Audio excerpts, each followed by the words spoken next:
اعوذ باللہ من الشیطان الرجیم بسم اللہ الرحمن الرحیم۔ سورہ الواقعہ۔ پہلی آیت کے لفظ الواقعہ کو اس سورت کا نام قرار دیا گیا ہے۔ زمانہ نزول۔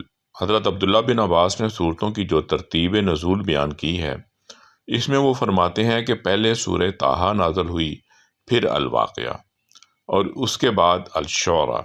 یہی ترتیب اکرمہ نے بھی بیان کی ہے۔ اس کی تائید اس قصے سے بھی ہوتی ہے جو حضرت عمر رضی اللہ عنہ کے ایمان لانے کے بارے میں ابن ہشام نے ابن اسحاق سے نقل کیا ہے۔ اس میں یہ ذکر آتا ہے کہ جب حضرت عمر رضی اللہ عنہ اپنی بہن کے گھر میں داخل ہوئے تو سورہ طٰہٰ پڑھی جا رہی تھی۔ ان کی آہٹ سن کر ان لوگوں نے قرآن کے اوراق چھپا دیے۔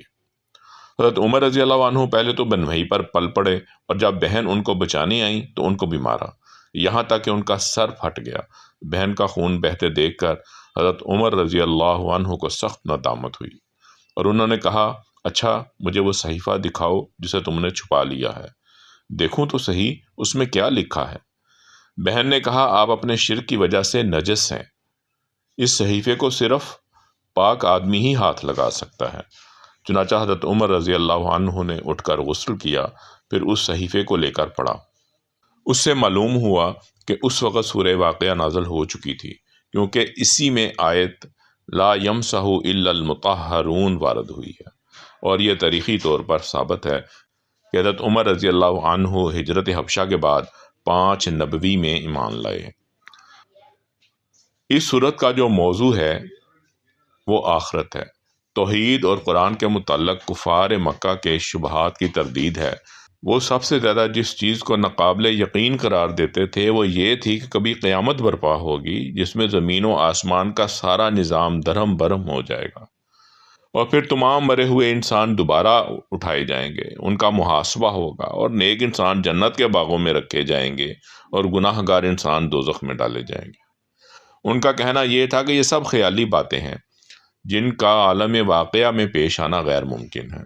اس کے جواب میں فرمایا کہ جب وہ واقعہ پیش آئے گا اس وقت کوئی یہ جھوٹ بولنے والا نہ ہوگا کہ وہ پیش نہیں آیا، نہ کسی کی یہ طاقت ہوگی کہ اسے آتے آتے روک دے یا واقعہ سے غیر واقعہ بنا دے۔ اس وقت لازماً تمام انسان 3 طبقات میں تقسیم ہو جائیں گے، ایک سابقین، دوسرے عام صالحین، تیسرے وہ لوگ جو آخرت کے منکر رہے اور مرتے دم تک کفر و شرک اور گناہ کبیرہ پر جمے رہے۔ ان تینوں طبقات کے ساتھ جو معاملہ ہوگا اسے تفصیل کے ساتھ آیت 57 سے آیت 56 تک بیان کیا گیا ہے۔ اس کے بعد آیت 57 سے 74 تک اسلام کے ان دونوں بنیادی عقائد کی صداقت پر پے در پے دلائل دیے گئے ہیں جن کو ماننے سے کفار انکار کر رہے تھے، یعنی توحید اور آخرت۔ ان دلائل میں زمین و آسمان کی دوسری تمام چیزوں کو چھوڑ کر انسان کو خود اس کے اپنے وجود کی طرف، اور اس غذا کی طرف جسے وہ کھاتا ہے، اور اس پانی کی طرف جسے وہ پیتا ہے، اور اس آگ کی طرف جسے وہ اپنا کھانا پکاتا ہے توجہ دلائی گئی ہے، اور اسے اس سوال پر غور و فکر کی دعوت دی گئی ہے کہ تو جس خدا کے بنانے سے بنا ہے اور جس کے دیے ہوئے سامان زیست پر پل رہا ہے، اس کے مقابلے میں خود مختار ہونے یا اس کے سوا کسی اور کی بندگی بجا لانے کا آخر تجھے حق کیا ہے، اور اس کے متعلق تو نے یہ کیسے گمان کر لیا کہ وہ ایک دفعہ تجھے وجود میں لے آنے کے بعد ایسا عاجز و درماندہ ہو جاتا ہے کہ دوبارہ تجھ کو وجود میں لانا چاہے بھی تو نہیں لا سکتا۔ پھر آیت 75 سے 82 تک قرآن کے بارے میں ان کے شکوک کی تردید کی گئی ہے، اور ان کو یہ احساس دلایا گیا ہے کہ بد نصیبو، یہ عظیم الشان نعمت تمہارے پاس آئی ہے اور تم نے اپنا حصہ اس نعمت میں یہ رکھا ہے کہ اسے جھٹلاتے ہو اور اس سے فائدہ اٹھانے کی بجائے الٹی بے اعتنائی برتتے ہو۔ قرآن کی صداقت پر 2 مختصر سے فقروں میں یہ بے نظیر دلیل پیش کی گئی ہے کہ اس پر کوئی غور کرے تو اس کے اندر ویسا ہی محکم نظام پائے گا جیسا کائنات کے تاروں اور سیاروں کا نظام محکم ہے، اور یہی اس بات کی دلیل ہے کہ اس کا مصنف وہی ہے جس نے کائنات کا یہ نظام بنایا ہے۔ پھر کفار سے کہا گیا کہ یہ کتاب تو اس نوشتہ تقدیر میں ثبت ہے جو مخلوقات کی دسترس سے باہر ہے، تم سمجھتے ہو کہ اسے محمد صلی اللہ علیہ وآلہ وسلم کے پاس شیاطین لاتے ہیں، حالانکہ لوح محفوظ سے محمد صلی اللہ علیہ وآلہ وسلم تک جس ذریعے سے یہ پہنچتی ہے اس میں پاک نفس فرشتوں کے سوا کسی کا ذرہ برابر بھی کوئی دخل نہیں۔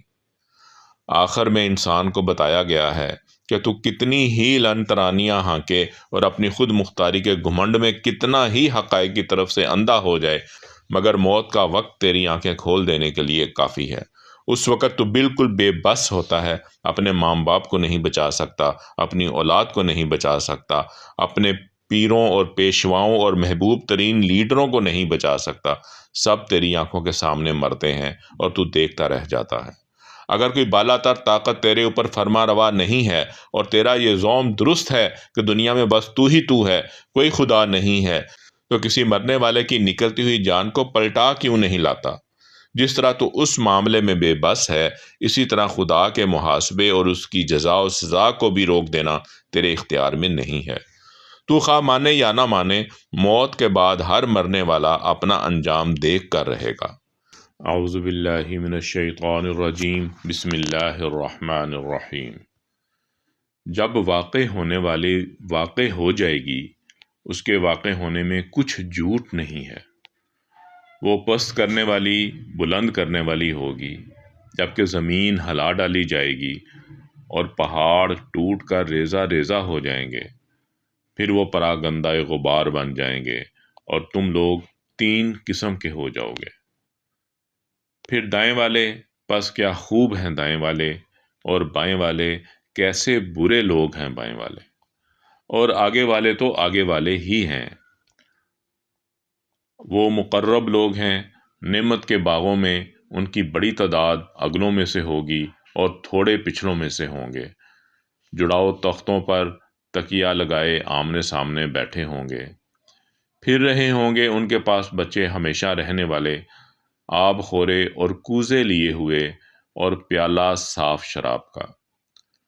اسے نہ درد سر ہوگا، نہ عقل میں فطور آئے گا، اور میوے کہ جو چاہیں چن لیں، اور پرندوں کا گوشت جو ان کو مرغوب ہو، اور بڑی آنکھوں والی حوریں جیسے موتی کے دانے اپنے غلاف کے اندر۔ بدلہ ان کاموں کا جو وہ کرتے تھے، اس میں وہ کوئی لغو اور گناہ کی بات نہیں سنیں گے، مگر صرف سلام سلام کا بول ہوگا۔ اور دہنے والے کیا خوب ہیں دہنے والے، بیری کے درختوں میں جن میں کانٹا نہیں، اور کیلے تہ بتہ، اور پھیلے ہوئے سائے، اور بہتا ہوا پانی، اور کثرت سے میوے جو نہ ختم ہوں گے اور نہ کوئی روک ٹوک ہوگی، اور اونچے بچھونے۔ ہم نے ان عورتوں کو خاص طور پر بنایا ہے، پھر ان کو کنواری رکھا ہے، دلربا اور ہم عمر۔ داہنے والوں کے لیے اگلوں میں سے ایک بڑا گروہ ہوگا اور پچھلوں میں سے بھی ایک بڑا گروہ۔ اور بائیں والے کیسے برے ہیں بائیں والے، آگ میں اور کھولتے ہوئے پانی میں اور سیاہ دھوئیں کے سائے میں، نہ ٹھنڈا اور نہ عزت کا۔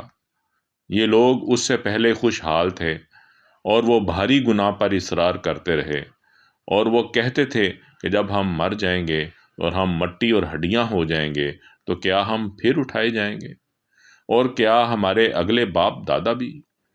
کہو کہ اگلے اور پچھلے سب جمع کیے جائیں گے ایک مقرر دن کے وقت پر۔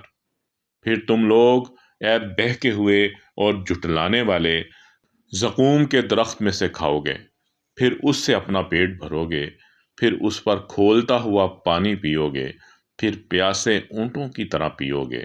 یہ ان کی مہمانی ہوگی انصاف کے دن۔ ہم نے تم کو پیدا کیا ہے، پھر تم تصدیق کیوں نہیں کرتے؟ کیا تم نے غور کیا اس چیز پر جو تم ٹپکاتے ہو؟ کیا تم اس کو بناتے ہو یا ہم ہیں بنانے والے؟ ہم نے تمہارے درمیان موت مقدر کر دی ہے، اور ہم اس سے عاجز نہیں کہ تمہاری جگہ تمہارے جیسے پیدا کر دیں اور تم کو ایسی صورت میں بنا دیں جن کو تم جانتے نہیں۔ اور تم پہلی پیدائش کو جانتے ہو، پھر کیوں سبق نہیں لیتے؟ کیا تم نے غور کیا اس چیز پر جو تم بوتے ہو؟ کیا تم اس کو اگاتے ہو یا ہم ہیں اگانے والے؟ اگر ہم چاہیں تو اس کو ریزہ ریزہ کر دیں، پھر تم باتیں بناتے رہ جاؤ۔ ہم تو تاوان میں پڑ گئے، بلکہ ہم بالکل محروم ہو گئے۔ کیا تم نے غور کیا اس پانی پر جو تم پیتے ہو؟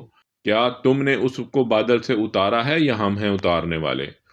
اگر ہم چاہیں تو اس کو سخت کھاری بنا دیں، پھر تم شکر کیوں نہیں کرتے؟ کیا تم نے غور کیا اس آگ پر جس کو تم جلاتے ہو؟ کیا تم نے پیدا کیا اس کے درخت کو یا ہم ہیں اس کے پیدا کرنے والے؟ ہم نے اس کو یاد دہانی بنایا ہے اور مسافروں کے لیے فائدے کی چیز، بس تم اپنے عظیم رب کے نام کی تسبیح کرو۔ پس نہیں، میں قسم کھاتا ہوں ستاروں کے مواقع کی، اور اگر تم غور کرو تو یہ بہت بڑی قسم ہے۔ بے شک یہ ایک عزت والا قرآن ہے، ایک محفوظ کتاب میں اس کو وہی چھوتے ہیں جو پاک بنائے گئے ہیں، اترا ہوا ہے پروردگار عالم کی طرف سے۔ پھر کیا تم نے اس کلام کے ساتھ بے اعتنائی برتتے ہو، اور تم اپنا حصہ یہی لیتے ہو کہ تم اس کو جٹلاتے ہو؟ پھر کیوں نہیں، جبکہ جان حلق میں پہنچتی ہے اور تم اس وقت دیکھ رہے ہوتے ہو، اور ہم تم سے زیادہ اس شخص کے قریب ہوتے ہیں مگر تم نہیں دیکھتے؟